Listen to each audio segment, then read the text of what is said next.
Hey guys, so as a lot of you know, there's been a series of nerfs already announced for Hearthstone cards. It's going to be coming in an upcoming patch. Made on all of this information, and it's really not a bad read to get more in tune with their design mentality and why they approached each of these nerfs. I think going forward, if I had any kind of input into the statements that are released by Blizzard, I would want to know a little bit about the statistics behind the nerfs. Why did you nerf Rock? But initially it was a 1 mana, give a friendly minion 3 attack, and that's a good card, absolutely. I mean, you have Lightning Bolt already for Shaman, and that's a 1 mana 3 damage as well, but it doesn't require you to hit with your face. Now, hitting with your face isn't really that big of a deal in a game like Hearthstone because the tempo that you can create just by clearing something off of the board is often worth it. It really adds so much value to Shaman in any kind of Shaman deck. So I think by increasing it to 2 mana here, as we see, only hurts, I think, the aggro decks. It's still playable, I would definitely say. Now, Tuskar Totemic this is an interesting situation. Summon any random totem. That was its effect before. That meant you could get Mana Tide. That meant you could get Flame Tongue. That meant you could get Golem. Extreme value if you got any of those, especially the Golem, because now you're missing the overload and you're going to get a minion that's a 3/4. So we all know that Tuskar Totemic is an example of early game RNG.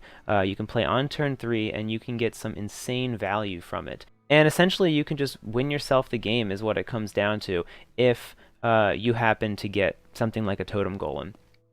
Now, what it's become is a summon a random basic totem as a battle cry. Now, to be honest, I don't think this is that bad. If you want to play a shaman that's, say, an evolved form, I mean, Tuskar Totemic is still going to give you a lot of value. And if you're a shaman that's just looking to fill the board, I mean, there's still a lot of synergy. Shamans have plenty of synergy with totems. Overall, the nerf is impactful, absolutely, but again, I really think it's primarily hitting aggro shaman hard, and not so much something like a control shaman or mid-range or tempo or anything like that. Okay. Call of the Wild. This card, I don't really understand the nerf here, and this again plays into why I would want to see some statistics behind it. One thing is, of course, you can't play it anymore in combination with your hero power for a little extra damage. But overall, I think it's still going to see a lot of play in the decks that it does see play in, but I don't think it's going to do them in. I don't think it's going to, hurt too hard. None of the early game for Hunters was touched, so overall, this card still seems pretty good, and I don't really think there's too much impact here, but I would like to know a little more insight as to why. Execute is a much more interesting nerf decision, I believe. So basically Blizzard said that they have a lot of removal tools already as a warrior class, and that's true. And Execute certainly synergizes with all of those removal tools. Despite the fact that Execute synergizes with all of those removal tools, I don't really find Execute be a card that is too overwhelming. Is Execute a powerful card? Yes. And is this nerf a terrible nerf? No, not really, actually. I mean, by pushing it to 2 mana, I think you're making the aggressive playstyle warriors have exhibited a little bit lately. You're making that a little harder to get value off of. And instead, the control style of warriors, 2 mana is not a big deal. It just means maybe this turn you don't armor up, but you're removing a minion, so it's going to be fine anyway. So I think control warriors will not really be affected by this 2 mana change, but it'll really only affect the aggressive warriors. Now charge. This card here is interesting. This didn't just get a nerf. It got basically a change. Now charge has been changed a few times now. Initially, I think it was, 0 mana, and it only gave charge, it didn't give the attack. Then they nerfed it to 3 mana, but they allowed you to have attack as well. Here charge is becoming something entirely different. It is now going down in cost to 1 mana, but you give a friendly minion charge, and it can't attack heroes this turn.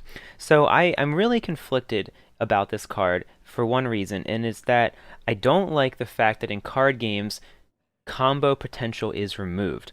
Whenever some kind of deck has some really fun, large combo that you can make, it isn't always the easiest to pull off. You have to probably be a skilled player at knowing how to play your deck efficiently, and you also have to get a lot of the pieces in your hand, which can just be difficult. Um, so I actually don't feel that bad. I never really feel bad when I lose to a warrior because unless they're just hitting me in the face with Alex Strauss as champion, but that issue is a little bit addressed. Now we can deal with that better. But in the case of charge, you think specifically in the context of a combo warrior, and they need a lot of pieces in their hand. They need to wait all the way until, say, turn 9 or so, maybe 10, depending when they drew their pieces, and they need to get Emperor Thaurissan out there for at least one turn with most of their pieces in their hand. That's actually a lot of criteria needed in order to pull off the combo. And with something like Execute even being nerfed, now you're kind of in a situation as well where even though it doesn't hurt control warriors too much, it will still push them back a little bit, and it might just make it so that other control decks, like the combo warrior deck, because that is a control deck, your aim is just to live, survive, kill your opponent's board until you can play your combo, and then you one-shot them for the most part. Yes, it feels pretty bad to get one shot, but just think of all the setup that has to happen. It's a little annoying to see my opponent warrior just play their whole hand and I'm just dead with, to win Fury for, depending on what combo exactly they had in their hand, anywhere from 30 to upwards of 60 damage, 60 plus damage. Yes, that feels kind of bad. You felt a little helpless there and you lost, but I mean, you still had basically all the way through turn 10 to stabilize yourself as good as possible and, deal damage to their face. So, I don't know that I agree with this nerf because taking that large frustration out of the game is good. And quite honestly, this provides new potential for warriors. What if you were to give charge to a Sylvanas or something? Warriors can currently kill their own Sylvanas by certain means, but here you can give charge to the Sylvanas, ram it into a minion, so you kill the minion you don't want to take, and then you're left to steal one. It actually provides new and interesting potential to what warriors can do. But I'm always a little hesitant when I see combos get nerfed in card games because combos are such a fun aspect to card games. It's so much fun when you can put together 5 cards, let's say, in your hand and then just play them and win the game. I mean, think back to Exodia in Yu-Gi-Oh! And I think most people can understand the sentiments of enjoying combos. Um, Abusive Sergeant, actually, so this one actually I say is a pretty minor nerf. It went from 2 attack down to 1 attack, and I don't really think that's very significant. I mean, this card has been around in the game since the beginning. It's part of the base set, and as a basic card, getting this kind of a nerf, sometimes it's a little frightening to see them nerf the base cards because you realize that these nerfs are going to be around no matter what through all future expansions, at least in the current design state.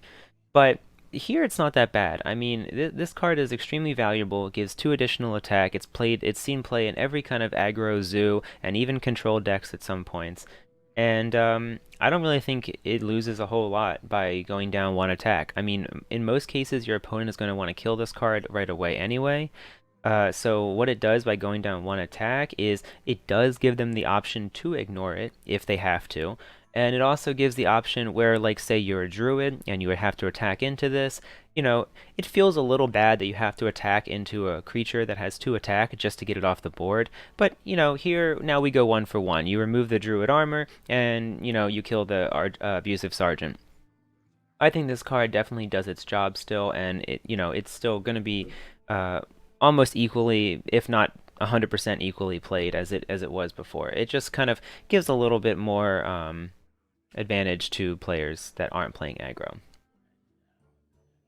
Now, as far as the last card here goes, Yogg-Saron, I'm going to dedicate a second video just to talk about Yogg-Saron because I want to talk about RNG a lot. So click on Yogg's face and that'll send you over to that video, or just click it in the sidebar. I'll also have links in the description.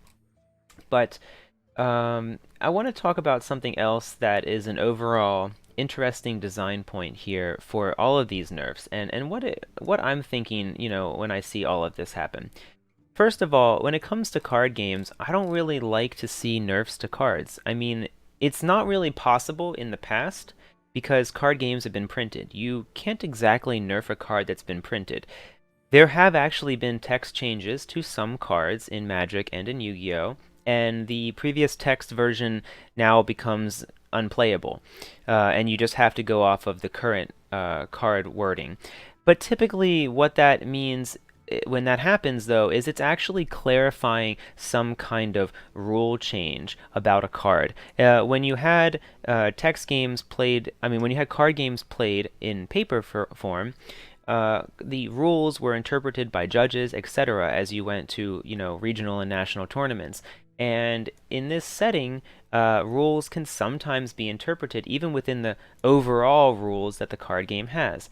An example of this actually is the change that happened to Yogg. Yogg's change entailed a change to how he works, not his actual text. His text is still the same, his effect is still the same, but the battle cry will now stop if he dies, is silenced, is polymorphed, etc. So that's actually what I would consider a rule change to the card. Now, I don't really like it too much when cards like this are nerfed in the actual effect that they have, because when it comes to a card game, and when you nerf a card, even if it's still playable in any format, like Wild we have, even if it's still playable there, it's not the same card. You can't play it the same way, in the same deck, etc. You essentially lose that card, and maybe even lose that whole deck archetype because of this change. Combo Warrior might never be the same because Charge was changed, for example. Tuskar Totemic being changed, again, yes, it's a frustrating card, but why nerf it in order to change it, I suppose? You know, why not release new cards to counter, currently strong or overpowered cards? I think that's something Blizzard needs to take a little bit more consideration to in their design philosophy. When thinking about sets, I'm sure that they think about a couple sets in at least an abstract way. And when you release one set at the beginning of the year, maybe you release a set midway through the year that has new and interesting effects, but also some effects that counter the set you released at the beginning of the year. And that gives players a better chance to rotate out and experiment with things, but not losing the old decks that they had. Tuskar Totemic is a frustrating card, but actually we're near the end of the year, and with the first set being released next year, this card will go away. So it's really not too painful to have this card around still.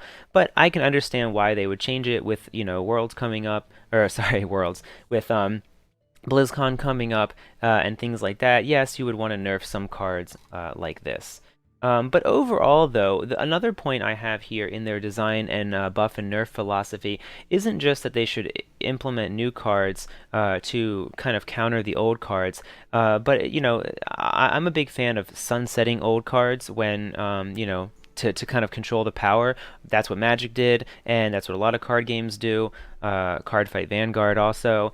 And Yu-Gi-Oh, had a different route. They actually just straight up banned cards or limited them. Now, we already have a limiting system with our legendary cards, so I don't think that's going to be the right route for Blizzard. I think sunsetting cards is going to be the route that they're pursuing.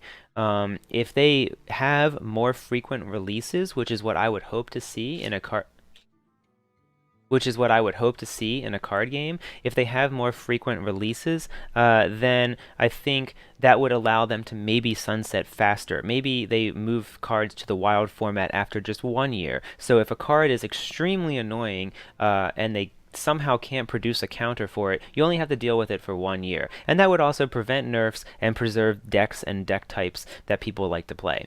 But the bigger concern I kind of have here is just the overall sunsetting philosophy they have.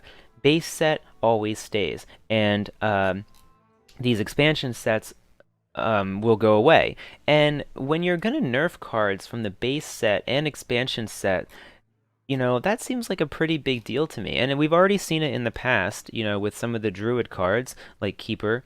and Ancient of Lore. We've already seen nerfs to the base set, and people are already arguing that Ancient of Lore nerf was too hard. It was too much. I mean, maybe druids need that. They need a body that can trade with the aggro, that also you can draw more cards to continue, playing the game.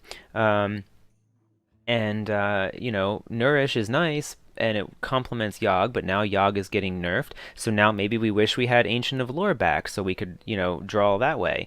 And I mean, you just see a lot of implications when you nerf cards from the base set of cards and you nerf cards from the current expansion sets. It kind of creates a lot of implications in the design philosophy, and you just think, oh, these nerfs are going to be around forever. So there's like two sides to look at it. When you have a bad card that's overpowered in the expansion sets, you can say, oh, it's only going to be around for 2 years. But then when you have a nerf in that set, then you say, oh, good, well, they nerfed it, so I don't have to deal with it for 2 years.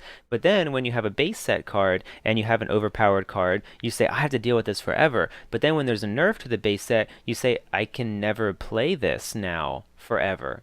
And I'm not saying any of the cards here they've made unplayable, whether it's base set or not, but I think you just have to be really careful when actually nerfing or changing any of the cards that are going to be potentially theoretically in the game forever. And I would encourage, Blizzard to maybe take another look at that instead of continually changing the base set, or maybe they'll even change their format entirely so there won't be a base set, and they will actually sunset cards in a totally different way. But that's going to require a lot more tools to be put out for a lot of classes. And there's been lots of discussions about the base set not being equal to all the classes, and that again is something Blizzard's going to have to look at. But as far as these nerfs here go, I think that Blizzard did a really good job at what they wanted to accomplish. I think that they brought the game into a point that everyone can appreciate. That they are looking at aggro, they are watching it, and overall, Blizzard did something that they don't always do in their other games, and that is really respond to the player. There has been a lot of player complaints about various cards here, and quite frankly, Blizzard has addressed all of them. And I think that Hearthstone is in a really good shape for what it is, and I'm excited to see what the next update from Blizzard is going to be.